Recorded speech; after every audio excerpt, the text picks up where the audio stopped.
Hello guys, it's me, Stark, and I'm here to share the opening of Scouts and the Scout play that Hera is using on KOTD. So Hera did plays in the first round against Miguel.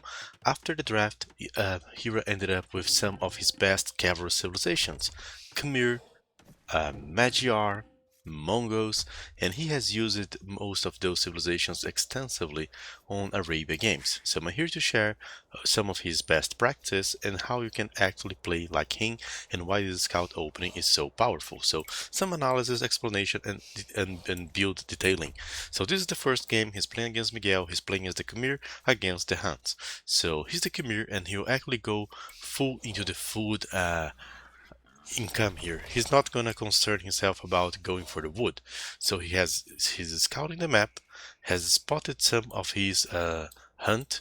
He's already luring and he's also eating the boar inside of the TC. So in order to do this approach, I think that you need to go very fast to the feudal age, and the key to do that is not only the civilization, but also how effective you can be. So as you can see, none of these villagers are actually gonna get outside of the town center area. Perhaps you actually need a single one to build a house once he come close to population 15. So he's bringing the boars, bringing everything, about to drop to make a house, as I was telling you guys. And then after that, he'll be good to go towards the next stage on population 17, if I'm not mistaken, with no loom, setting up his lumber camp, which is obviously not necessary for the Khmer, but he's already considering to click up, and there you go, 17 population up without the loom. This will allow him to have a time window very fast to the next stage. Basically, his opponent will have no time to react to that. By the time the Hun player starts making scouts, Hero will already have one or two scouts ahead. So he's about to reach field of age, and as you can see, since he's Khmer he needs no barracks, Loon is already on the quill, so he doesn't want to take risks there. He does have some houses close to the wood, and there we go. As you can see, he's dropping his stable. Miguel going for some kind of sloppy play, nearly losing his initial scout, which means that we'll have one less defensive tool there. And there we go. He's scouting Miguel, he knows that he's playing with like double lumber camp, which means that he'll actually have a better mid feudal age, but on the early feudal age he will actually be forced to play defensive since he has invested so many resources into those. For that reason, he needs to be aggressive. Miguel's berries are also on the top of half on the top of a hill and very exposed, which makes like a perfect target for him to strike. As he goes, he's going towards the wood and spotted the view. Miguel didn't wall in time, and now he has one villager here on an unsafe position. Here is looking forward to snipe some villager, and there he is. He just found a villager that is trying to get back to the TC and will probably not be gonna be able to do that. One villager down, more scouts to come. His economy quite simple, only 7 on the wood, full walling everything, and of course only the wood up. No horse collar because the goal here is to have more and more scouts there, and try to kill as many villagers as possible.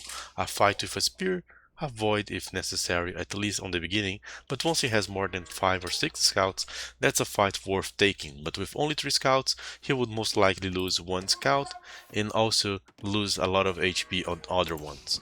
And he's still trying to figure out where Miguel villagers are, trying to spot a villager, and he knows that eventually Miguel will have to leave his town center and walk towards the berries, and that's exactly what he wants. Uh-oh. One minor mistake and one scout is down, and as I said, the other one got striked here. The reason is he was also getting counter raided, and in order to defend the counter raids, well, view, micro, and house drop off from the Khmer. One of the best tips so far, and with this farming eco from the Khmer, he can actually go for a continuous scout production once he finishes this initial setup. So we're talking about 12-minute game and a lot has happened. He is 2 views ahead from Miguel, he forced him to idle, and now he just come back to defend and he's going forward once again. It's very likely that Miguel will be expecting Hera to attack his berries and will probably have some spears on that place. Miguel's scouts are already a bit injured, so Hera will basically bash them in a fight, in a 1v1 fight, and there he goes. 5 scouts, traded one of his scouts to kill the spear, is trying to kill the vills. Miguel is having a lot of idols there, he's making another spear, and this hill here makes it for a great place for Hera. Already sending out 3 villagers to the goat and investing, guys, into a second stable. So here's the thing about the scout play. If your opponent does not wall, which was the case, you can basically keep the raiding here for a long period of time. And as in situations where many players would actually choose to prioritize forging or even the armor from the scouts, Hera is actually giving priority to the bloodlines. Now he did upgrade Horse Collar before booming even more farms, and he's about to reach Horse Collar as soon as he finishes his second stable. So he has one stable continuously producing scouts and is about to get Bloodlines. Once Bloodlines kicks in, it will actually mean that he can actually best Miguel's scouts by far. Miguel is mixing in some spearmen, and this is actually the big thing about his strategy. Yeah, Hero will actually have some difficulties. In a pure scout war, a hero had the leverage, but thanks to the spearmen, Miguel has actually something here or some strategy to try and take those down. But once Bloodline kicks in, with some stacking patrol, Hero was able to take down the spearmen, and now Miguel is no more because his spearmen are actually getting massively outnumbered. Even if he can kill like a single scout, Hero's advantage is scaling pretty badly there. Miguel did upgrade the forging, so his scouts and spearmen all have like one extra attack, and he's trying to match the double stable by adding his secondary stable as well. But the early timing advantage here gave a positive KD, and within 17 minutes, Hera is able to best his opponent. So that was the basis of a scout play. Let's go get now for another game on the same series. Now we are about to see Magyar versus Persian. So Magyar, similar to the Khmer, is a pretty decent scout civilization, very popular on all Ilos. And the thing about the Magyar is that they have free forging, which means that both their scout and their spearmen will actually leverage on the early feudal age here. And also once you are in castle age, you are also going to receive the iron casting. But the timing from the feudal age is the must here, is the best thing you can actually do. So what's the deal here? Since he's not Khmer, he's not gonna be able to go for like a 17 population no loom. So what he has to do now is to go for a minimum amount of villagers on the wood, so only 2, and then still focus everyone here on the food. So similar to the previous game, he'll actually focus here on luring and hunting with maximum efficiency, trying not to waste any walking time on his vills. And of course, a minimum invest on the wood because he'll actually need to invest into a second building here, a mill. So as you can see, there's a villager there which will probably make a house and later build a mill for him to click up. Since he's playing with the Magyar, he'll actually have to play with a few more villagers, so I believe that the best build he can actually afford with this civilization is an 18 population with no loom. Let me see. I don't recall. I think that's what he did. There it goes, guys. Sorry, 17 views, so 18 population with low. So basically, that's a pretty fast up, but not as fast as the Khmer. But he's not going to be as fast as the Khmer. But he will have a barracks which he can use to make spearmen, and his scouts will all have +1 attack, which means that in a 1v1, his scouts should actually best the enemy scouts. So there he goes, adding already a stable.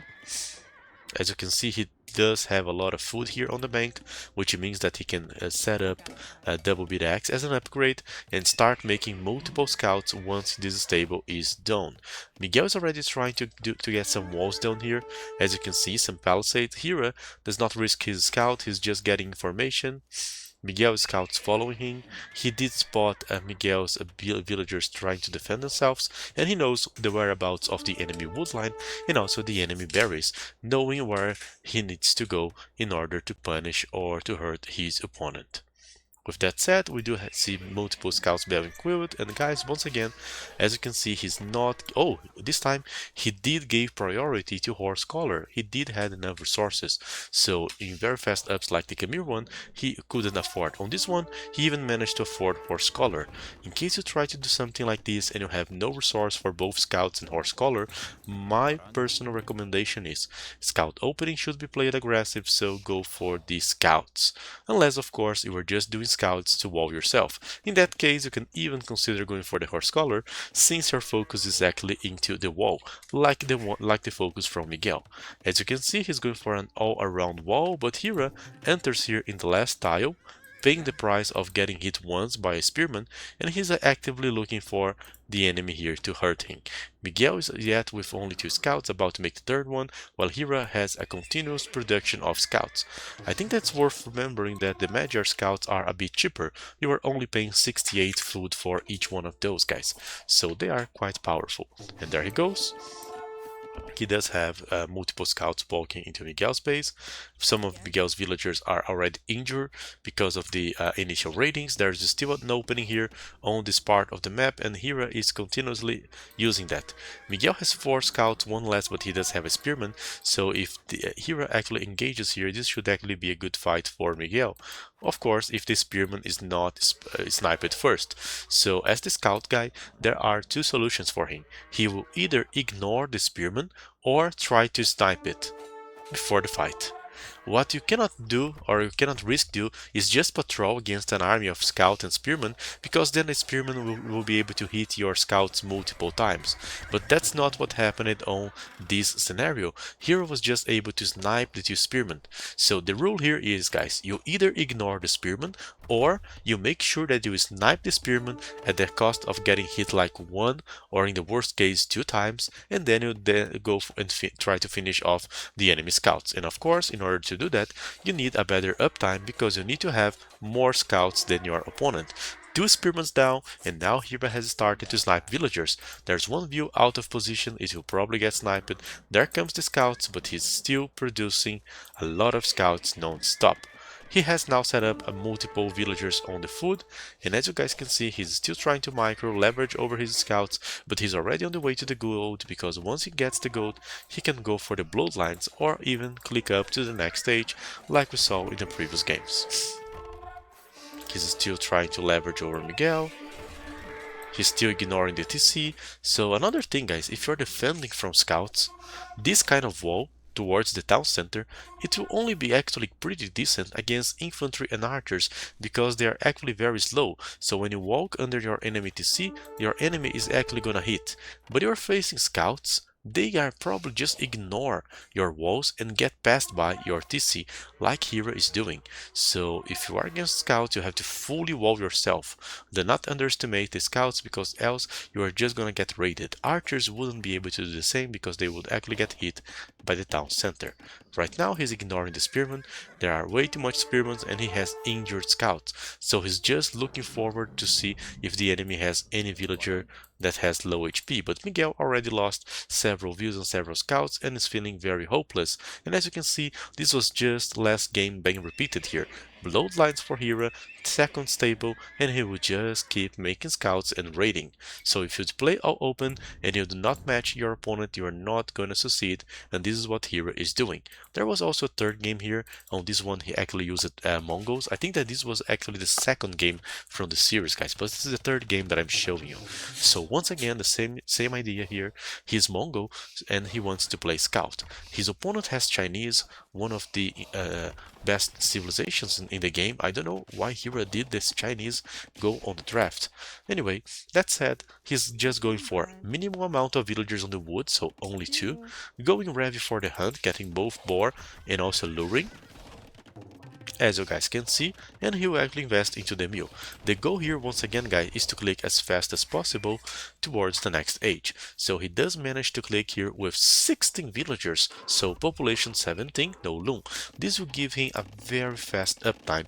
I'm talking about an under 18 minutes uptime. Let's take a look on how much time he's actually gonna be able to do so.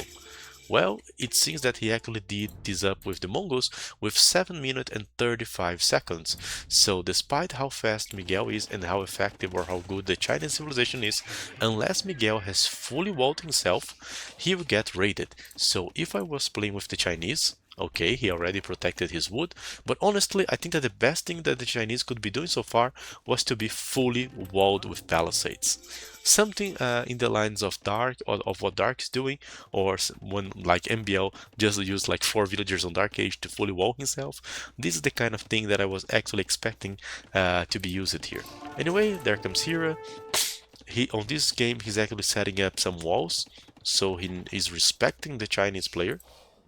He's respecting Miguel here with this Chinese civilization. Sorry, the Brazilian player with the Chinese civilization. And as I was telling you guys, he had to choose between Loon and Scouts, and the decision was quite easy. Go for the scouts. So if you go for those crazy uptimes here with no loom, 16 villagers, 17 villagers with Khmer, with Mongols, you're probably not gonna be able to afford horse collar.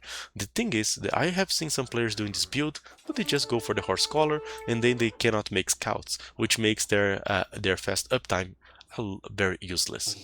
So let's see how this will go. On this game, Hero is going for a different approach.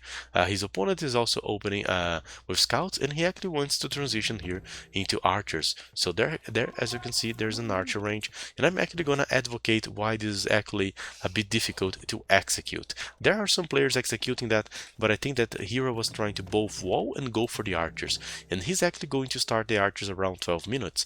But by the time he's starting to play archers, he already has 6 scouts, and Miguel already has 5, which means that until he has enough archers to be actually active on the fight, both players are actually going to have like more than 7 or even 8 scouts. The main goal here of the archers is to help by sniping off the spearmen and also punishing enemies that are trying to play with their villagers behind walls, like those in the woodland. If you have like a few archers, you can actually punish those guys. With scouts only, that's just not a possibility. So the problem is, if you do not pay attention to your scouts, your enemy can just jump on them, like Miguel just did, and then all of your investment goes down the drain, and your opponent can just keep pressuring you with scouts. Another archer sniped, the spearmen are free to fight, and as you can see, this game has become like a nightmare for Hera. He's not managing to do anything against the Chinese. KDs are quite similar, and Miguel is still invested into the double stable. I would say, guys, that in this game, if Hera he had not set up all these palisade walls here and make sure that he was like fully protected or only fighting on this stage of the game, on this position, I think that Miguel could just raid him to death. So that was a very difficult game. There comes the archers once again. They are still not in a high number, but there are many injured scouts. So the key here is to put those archers separated from the enemy army. If possible, camp them on a hill, and of course, whenever a fight explodes, try to aim on the weaker scouts from the enemy. There goes Miguel. He's just waiting for the opportunity. He has no armor, so if you are playing against archers, one thing that you should always do is exactly what Miguel is doing here, going for the scale bard in armor, because then you are just basically going to ignore most of the damage from the archers, even if they have fletching. And especially if they are in low number, they are not going to be so relevant. So as you can see, Miguel picks up the fight. Here is doing a good job, even adding spearmen to his composition, making Miguel's life very miserable, but as he masters archers, it becomes very difficult for Miguel to do anything relevant against this army. He either has to ignore the army and go for the ratings, or jump on this army and try to pay the price of fighting the enemy archers. There comes Miguel. Hera now has a massive army of archers and also a few spearmen to support. So as I said, this has become a very tricky game for Miguel to fight. There are many scouts sniping his units. Spearman's out of position, which means that they are actually getting sniped. Hero is running towards the hill, but there are already a few scouts surrounding him. Very interesting fight, but as you can see, even if you try to play like scout and archers, you're still gonna struggle against full scouts. And honestly, guys, Hero knows that he is screwed now. Unless he walls, he's actually not gonna survive this full scout option. So what he does? He fully wall himself and just keep reinforcing his walls whenever Miguel's try to enter. So the scout player tries to enter, you actually counter them with the wall. And this is actually the counter for the scout play. Great tower by Miguel. This will actually force Hero in a very uncomfortable situation, having to make defensive houses, more and more scouts trying to get in. They are about to break this house. The house has been built, repaired. The scouts are trying to go in, the tower is defending, and Miguel did sacrifice way too many scouts trying to get in. and now Hero can actually counterattack on the castle age.